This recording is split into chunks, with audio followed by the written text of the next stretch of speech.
কাজে আশেপাশে আসে নাই। আপনি আমার জন্য যেটা করেছেন এর জন্য আমি কৃতজ্ঞ। আমি আসলে আপনার সঙ্গে একটু একা কথা বলতে চাচ্ছিলাম। তোরা একটু ওইদিকে যা তো, কোনো বিপদ হয়েছে? তা এক প্রকার বিপদই বলতে পারেন। আমার মেয়ে এশা বয়স কম, ও এই কঠিন দুনিয়ার অবস্থাটা বোঝে না। ও একটা ফ্যান্টাসির মধ্যে বসবাস করতেছে।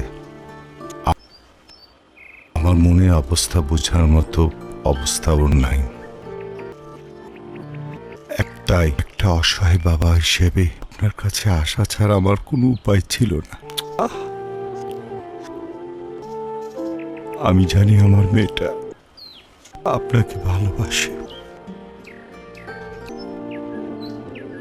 কিন্তু ও যেটাকে ভালোবাসা মনে করতেছে আসলে সেটা তো ভালোবাসা না, শুধু একটা মোহ।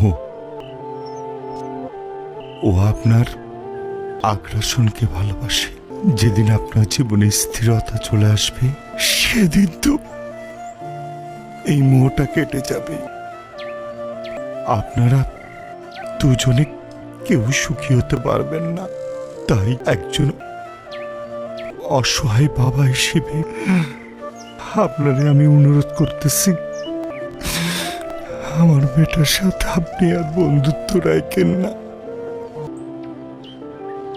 আমি আশা করব আপনি আমার এই রিকোয়েস্টটুকু রাখবেন, প্লিজ।